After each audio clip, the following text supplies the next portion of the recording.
Colby Covington, back here on the program. Always a pleasure. Colby, how's it going? James, I'm doing well. Can't complain. Living the American dream and Trump's America and just enjoying life. So can never be anything but thankful and proud to be American and live in the greatest country in all the world. And looks like you were living it up yesterday. I saw your interview with Submission Radio. You were at a pool party. How was the pool party? Where was that at? Oh man, that was insane, man. We were over at the Hard Rock in Hollywood, Florida. Man, we had about 20 mamacitas at our little pool cabana. Sunday fun day with my friends. Michael Mizrachi, he's a poker player, one of the best poker players in the world. All my Italian buddies, Paulie, Ace, my boy Jeff, and John, and just living it up, man. Just happy and thankful to be alive. Obviously, we had the fights this weekend. I know you watched it. Before 251 took place, I know you tried to get that fight with Kamaru Usman. How close were you to getting that fight? Just because I know you threw your name in the hat. Yeah, I threw my name in the hat, and I was very serious about it. I trained the whole training camp like I was preparing to fight for the world title. So in case something like that did happen where one of the guys got injured or one of the guys got coronavirus, that I'd be ready to step in. So I was very serious about it. It wasn't about money to me. I wasn't just showing up like Street Judas Masvidal to come get a paycheck to get his 30 pieces of silver. I'm not like that. I wasn't, I take off season very serious, and I train just like I'm in season. So when I offered my name in the hat, I was prepared. I had a full training camp. I was ready to go. But, ultimately the UFC never even really came back to me. They said, hey, yeah, we'll think about it. But they never really even came back to me because the whole time they really wanted to get Street Judas because they wanted to get that lightning in a bottle. They wanted to get all the hype he had. He was looking like a K1 striker when he was fighting Ben Askren. But, you can't fight Ben Askren every weekend. Now you got to fight real fighters that are at the top of the division. And, we found out what happened then. He got exposed. Why do you think all these fights have fallen through? Because I know you offered to fight Woodley, you've offered to fight Usman here. In your opinion, why do you think these aren't materializing in your opinion?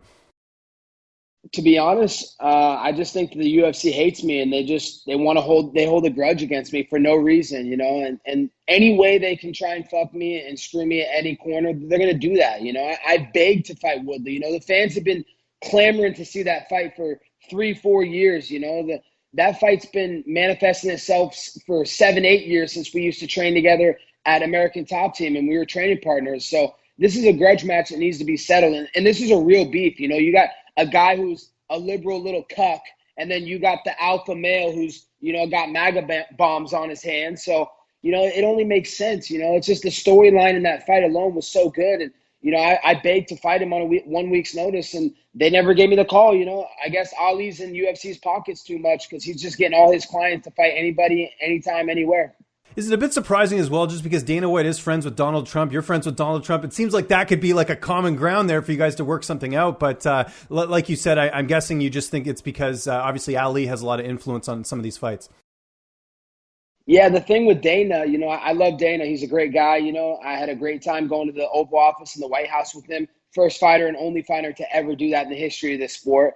Thank you very much. And, but Dana, he doesn't have really any say in the negotiations or anymore. He's more just the promoter, and he's the mouthpiece, and he sends messages of whatever those guys at WME, IMG want to get out. So, it's not about, if Dana and me agree and we both like Trump, that doesn't matter, man. I'm trying to get over to these, the Ari Emanuel. That's the guy that owns the company. That's the guy, who hates Trump and doesn't want to do good business with me. So, these guys, they need to realize I'm putting my life on the line for this country. I went over to Brazil, got death threats, people wanting to kill me, bounties on my head for this company. I'm always sacrificing for this company, for the viewership, for the numbers. And I do it for the company, and I do it for the fans. I want to put on an entertaining show for the fans. And, I guess the UFC doesn't want to deliver for the fans right now. I know you weren't happy with Usman Masvidal in terms of the way it played out. I think most people seeing your fight with Kamaru Usman, it was a lot more entertaining. What specifically did you not like about the fight? Because I know everyone had sort of a variety of reasons. I talked to 20 different people, and they all said the same thing.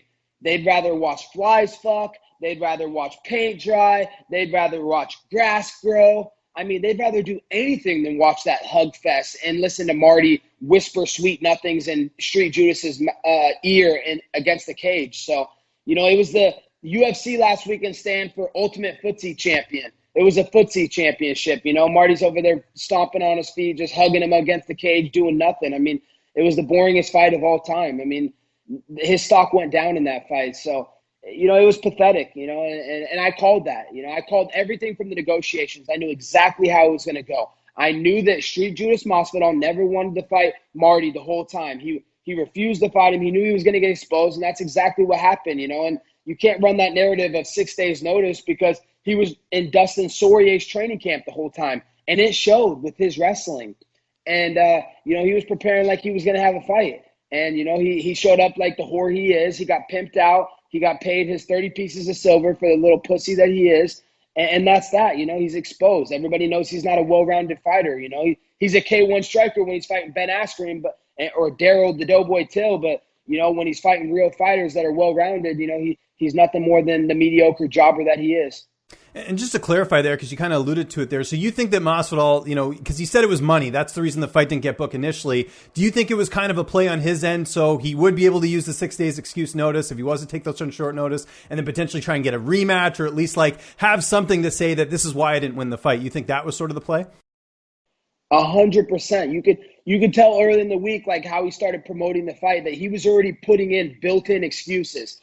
Oh, I'm 22 pounds overweight on a week's notice, which is nothing for most people. They just cut out the salt and 20 pounds comes off like nothing. But he's a former lightweight. You really think he's 20 pounds over? And then the next narrative, oh, it's 6 days out. Oh, man, I didn't have a training camp. When everybody knows, and Dustin Poirier even came out and exposed him for the fact that, hey, George was in my training camp for the last 8 weeks. You know, we trained every single day. He's well prepared for this fight. So he doesn't have that excuse. You know, Dustin Poirier, you know, revealed that to the world. And I guess Dustin's not a good friend for him for, you know, not letting him have that excuse that he was on 6 days' notice. So all those were definitely built-in excuses. But, you know, you run that fight 100 times, that fight plays out 100 times out of 100 exactly how it played out. It's going to be a boring hug fest. You know, no one wants to see that. You run that fight with me and Marty Fake Newsman 100 times, I'm winning 75 out of the 100 times. So unless you got Mark Goddard in there making awful calls, which by the way, he's back there doing what he does best at UFC 251, making awful calls, being the square-headed little fuck that he is. Were you said like Usman's the play. If you're going to bet anyone in this fight, it's going to be Usman. Were you surprised the line wasn't higher just because of the fact it was a bad style matchup for George? Like we know his weakness was in wrestling and Usman always had that advantage. Yeah, definitely. I thought it should have been at least 5-1 or 6-1. You know, that's why I said load the house on Usman. It's an easy, you know, or should I say snoozman, because he put all the fans to sleep on Saturday night. He didn't put his opponent to sleep. He put the fans to sleep. So, you know, I said load the house on snoozman, and that's exactly how it should have been. It should have been a bigger odds. Everybody should have seen, you know, we have videos on YouTube of hours of training wrestling, you know, me and Street Judas Masvidal, and you can see he's incompetent in wrestling. You blow wind at that guy, he's falling over, you know? So anybody, a high school wrestler could take that guy down and mark his face up. So, you know, it's not very hard, the blueprint to beat Jorge Masvidal. You know, just take him down, put him in deep waters, and he'll melt, and you know, he won't be able to withstand the pressure.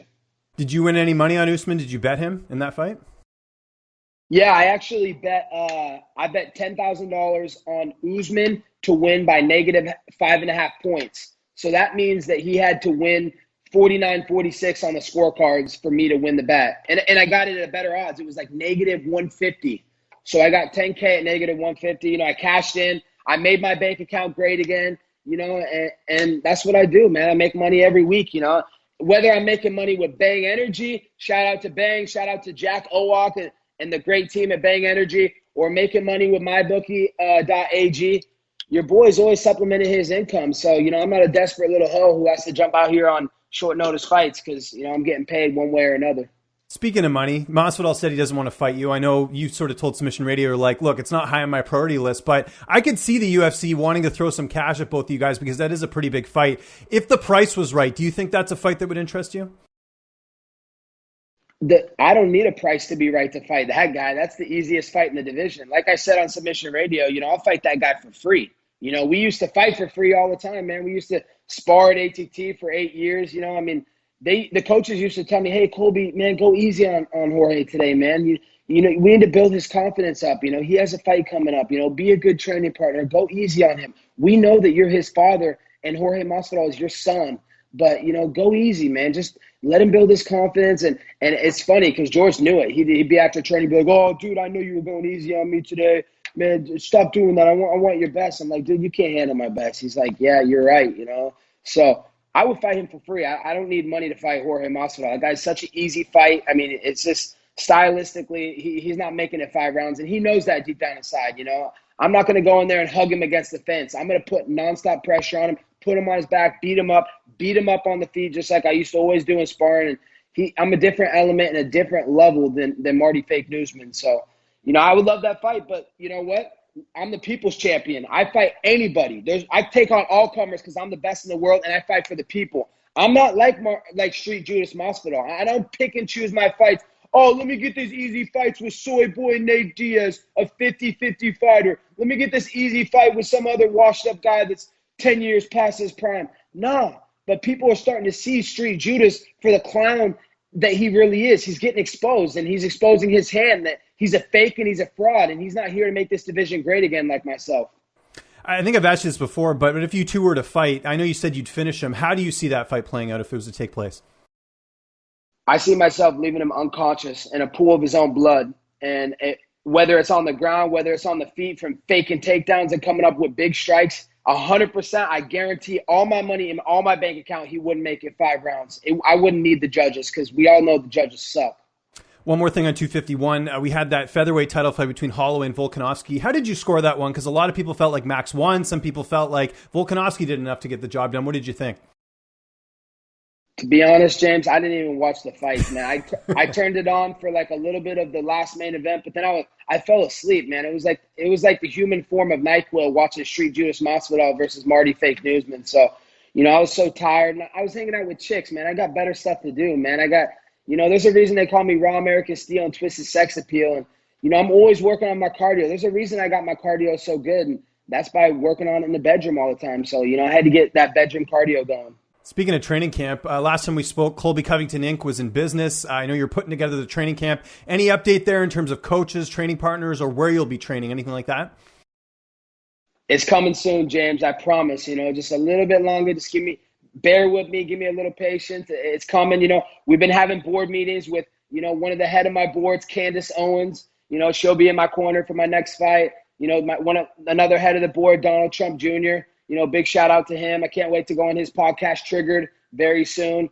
And, we got big things going at Colby Covington Inc. We're building the greatest camp that the world's ever seen. We don't need crazy, flashy facilities, 100,000 square foot gym, with just some billionaire backer who's going to just buy all these crazy, fancy equipment. Dude, we're training Rocky style. This is Rocky freaking 3, man.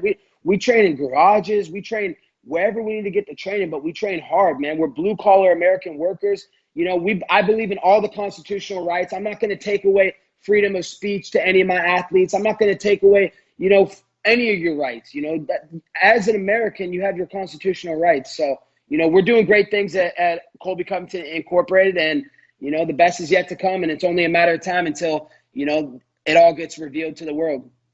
Would you ever consider training with any of the guys over at Sanford MMA just because Usman's not there anymore? I know Gilbert Burns is, but that would have been one reason not to work with any of those guys over there because that was Usman's old camp, but now he's training in Colorado. Is that something you'd ever consider?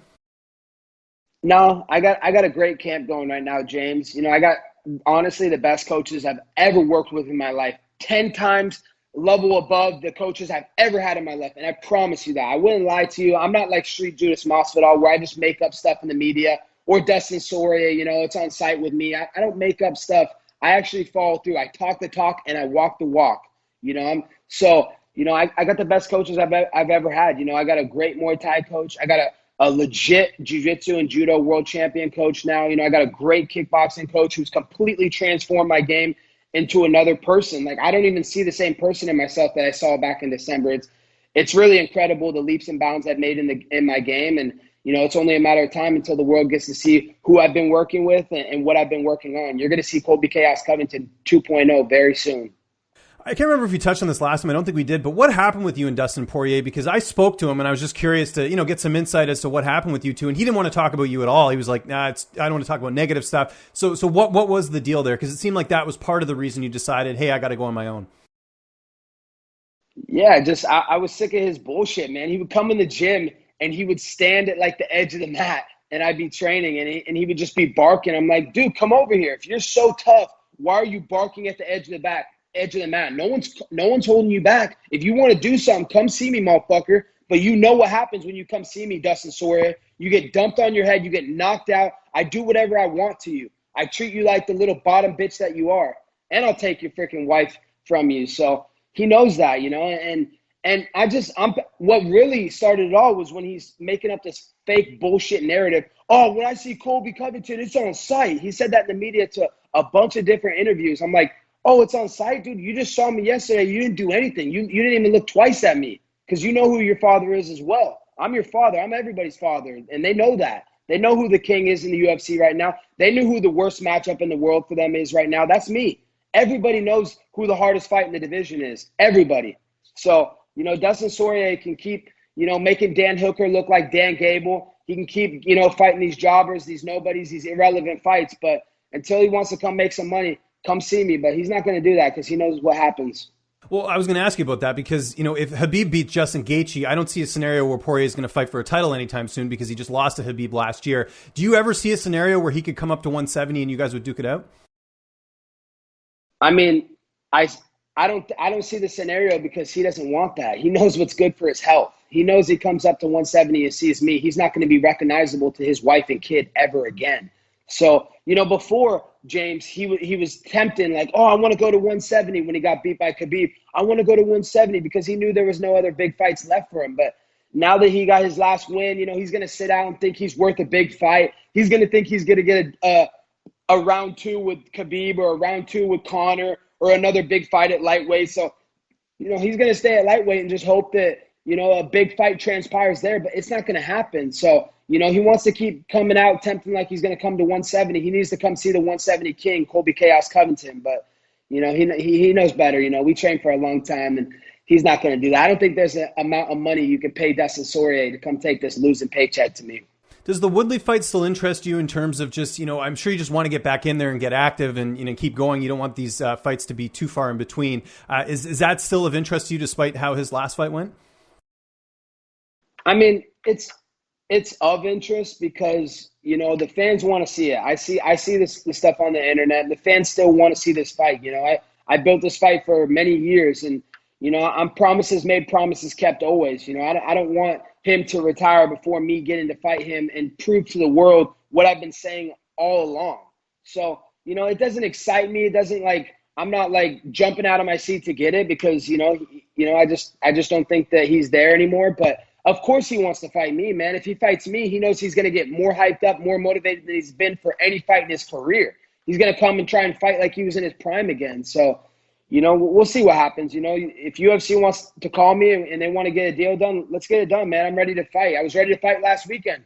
So I'm still ready to fight this weekend or tomorrow or the next day. I just want to put on a good show for the people. There's a reason I'm the people's champion and America's champion. Were you surprised to see Burns defeat him the way he did? I mean, it was a pretty dominant performance. I mean, no one knows who Dilbert is. What is the Dilbert? But, I think just about anybody on the UFC roster could beat Tyron Woodley right now. He's cashed out. He's on his TMZ stuff, talking about the Kardashians bathing suit and the Justin Bieber. And, he's out there trying to make rap albums, which, by the way, oh, my gosh, he's making all the fans' ears bleed. I feel bad for all the fans that had to listen to his music, man. That is just piss poor. And his friends around him that said that was okay, man. Dude, you need to get new friends, Tyquil Woodley. That is just pathetic. Did you see the memes on that? There was one, someone did Holly Holm dancing to it. There was Israel Adesanya did an impression. It's pretty funny to see what people have been doing on that. And I agree with you. It was not very good. I don't think anyone would, no rap, mogul is going to try and sign that or anything like that, Yeah, that was pathetic, dude. Whoever told him to do that and said to keep doing it, because I think he made 2 albums or 3 albums or whatever. The first one was about me. He made the Chaos Theories or whatever. And it's just whoever the advice he got, man, he needs to get a new counselor or a new freaking advisor because that advice is terrible. Go back to your little B-roll movie skits in Hollywood where, they put you as a 5-stunt actor and they put you on, some little DVDs in some little side shop. You stick to that where you're making a couple $100 a show because you definitely can't rap. And if that fight was to take place, how do you see that matchup going between the two of you, just based off after what you've seen in his last two fights? Yeah, it would be devastating. It would be very brutal, violent. Man, I'd make him my bottom bitch. He's not going to make it 5 rounds with me. It'd be the most vicious finish he's ever had in his entire career, and he knows that. So, he's going to avoid that fight like the plague, and he's going to look to fight anybody else but me. But, if me and Tyrone Woodley fought, I promise you he's not making it 5 rounds. It will be violent. When was the last time you spoke to the UFC, like directly? I know you have your management talking to them and trying to get fights and everything, but when was the last time you actually spoke to them, whether it was on the phone or face-to-face? Never. I've never spoken to the UFC. I don't want to speak to the UFC. I have nothing good to say or nothing to say to them. We're business associates. I don't work for them. They work for me. I don't need the UFC, and they know that now. I don't need them. They need me more than I need them. So, if they want to talk, they can get a hold of my management, and I just have nothing to say. And I just know that they're always trying to get guys emotional and to take deals when they're emotional. So, I'd rather just sit back and not make any emotional decisions or calls and just let my management deal with that. I know that the matchmakers over there, it's a lot of nonsense, and they're not playing guys with their worth, and it's not fair, but, it's their company. They monopolize the market, and, they do what they do. So, I have nothing to say to them. I just want to fight. I love to fight. I'm in my prime of my career. I love putting on a good show for the fans. I love being entertaining for the people and making people, draw in. But, I don't want to talk to them. I just want to fight and show up to fight, and, they can deal with my management. Is it UFC 252, I think, would be the next option if you could fight? Because I'm sure you don't want to fight in a fight night card again. You'd rather get those pay-per-view points. They don't even give me pay-per-view points. That's how pathetic it is. It's pretty sad. The last offer they tried to give me, James, if I told you, if they don't want that out there, so I can't really say that because I don't want to get in trouble with them and them turn their back on me and lock me in a contract and not ever let me fight. So I'm not going to say how piss poor the last offer was, but if I told you what the last offer was, man, you would absolutely just laugh. You'd be laughing. You wouldn't stop laughing. You'd be like, dude, is this a comedy special? So wow, they don't give me pay-per-view points, James. It's sad. So, to be honest, I'd rather fight on ESPN. It's a bigger platform. There's more viewership on it. Everybody knows ESPN's in every single home. So, I'd rather main event ESPN than go on pay-per-view right now. For my next fight, after I dust my next opponent and get on, and fight for the title, hopefully I'll have pay-per-view points by then. I know you'd pretty much fight next weekend, but is there sort of an ideal time frame of when you want to get back in there? Because I know you're still getting the training camp together, so I'm sure you want to get that established a little bit more. The sooner the better, James. Since December, people don't realize I've had this burning fire inside my soul just to rewrite history and to correct all the mistakes I made. I learned a lot of lessons back in December, and that was Marty Fake Newsman at his best, and I was at my worst. So, I just want a level playing field, not where they're going to call fake nut shots when I would have finished him with a liver kick, not when they're going to give him extra time with a fake eye poke on the wrong eye, not when he's going to hit me in the back of the head and I'm intelligently defending myself and he's just going to call early stoppage and I stand right up and protest it right away because I wasn't even close to out.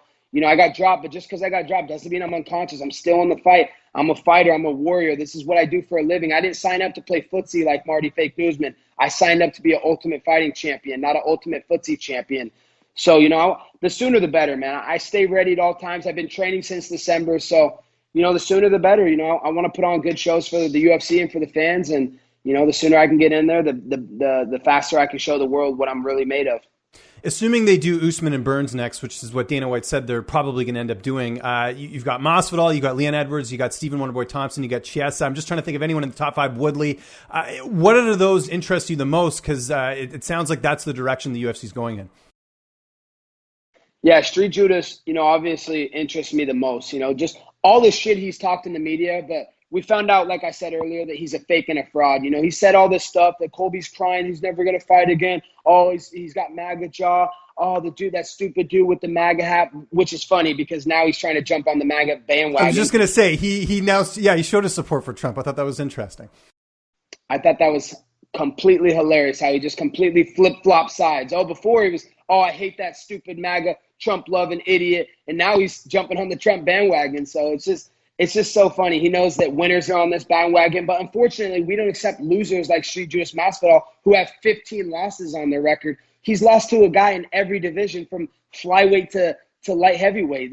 The guy should get a title for that alone, for losing it to a guy in every weight division. That's pathetic. So, that's my top interest, to fight Jorge. But as you can tell in the interview that he did over the weekend, he doesn't want to fight me. And, we fought for 8 years, and he never won 1 second in 1 round. So why would he want to get embarrassed in front of the whole world and lose his hype even more? So, obviously I'm probably not going to get that fight. So, let's run it with Tyquil Woodley. He's been talking all that shit. He's been saying I duck in his contracts, which is fake news. He's the CNN of the UFC. I've never ducked one contract. You can ask my old manager, Dan Lambert, because Dan Lambert was doing the negotiations and the contracts at the time with Tyron Woodley. I begged to fight that guy. I was wanting to fight him on 1 week's notice. I wanted to fight him on 2 weeks, anytime. I'm the first guy to scare a champion into elective surgery. He was willing to fight Nate Diaz at the time, but he wouldn't fight the number one contender, me. So, I want to expose him for the fake coward that he is, and show him in the world that, he is fake news. So, let's run it. Me and Tyquil Woodley. You mentioned Dan Lambert. Do you guys still keep in touch despite you not being at ATT anymore?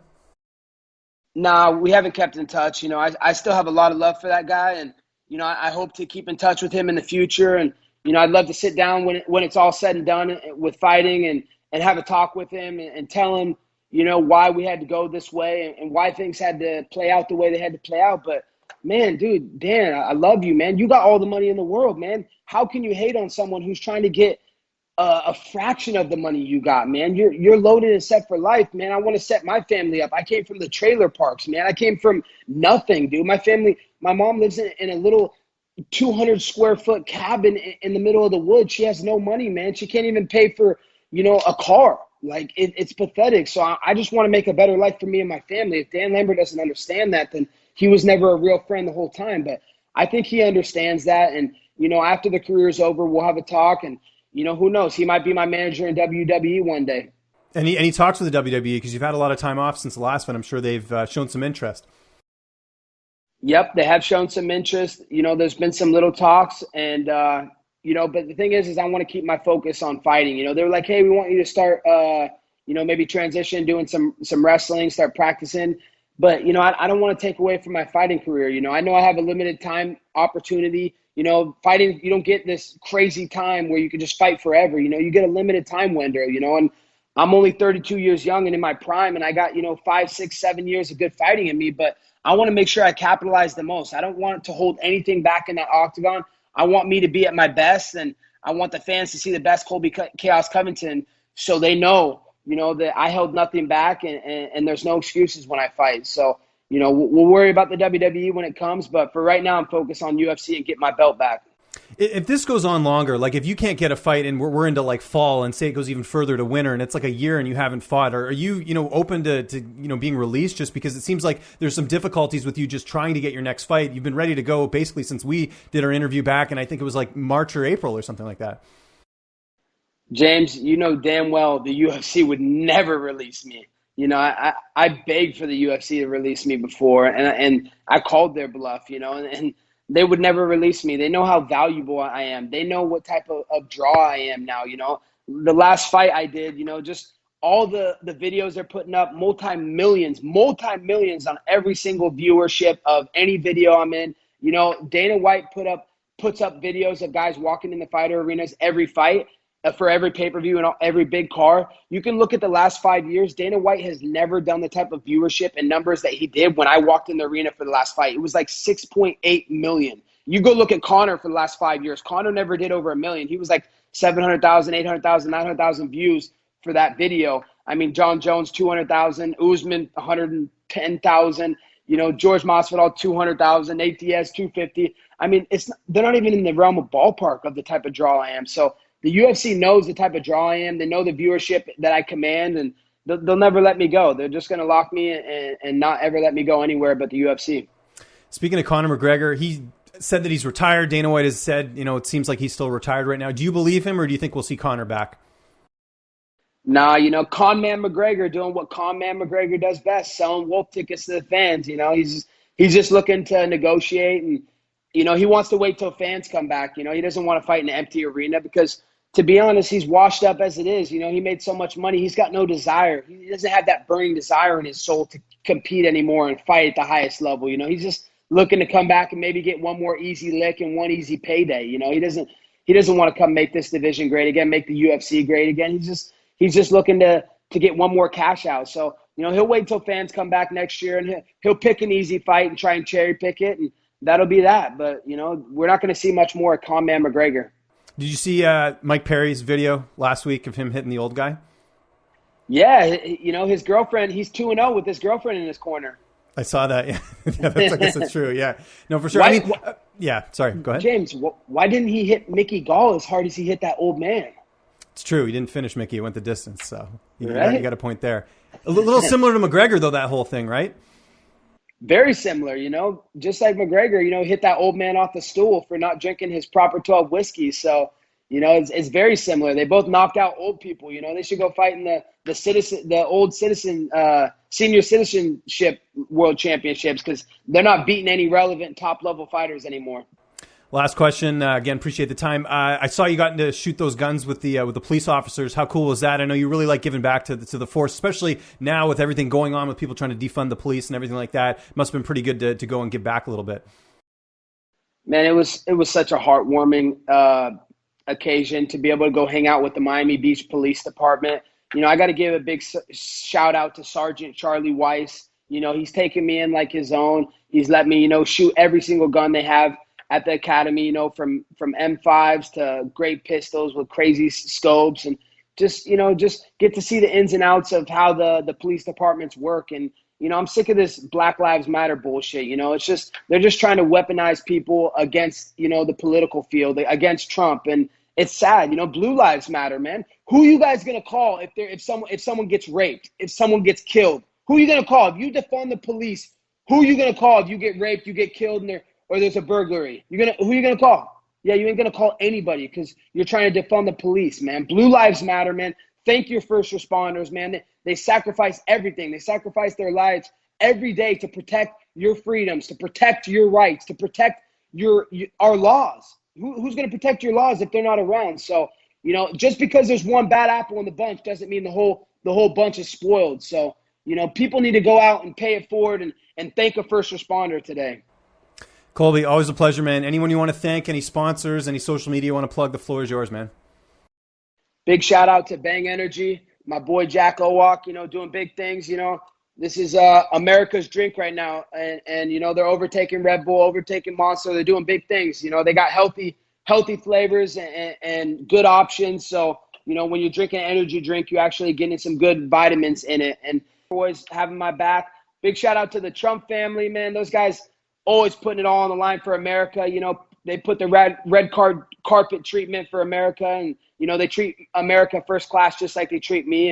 And big shout out to the first responders and to all the troops out there that are serving and sacrificing for our country. I know people aren't thankful right now for it, but war, there's no holiday or no off day for war. They're always at war and protecting us. So big shout out to the troops, and the best is yet to come.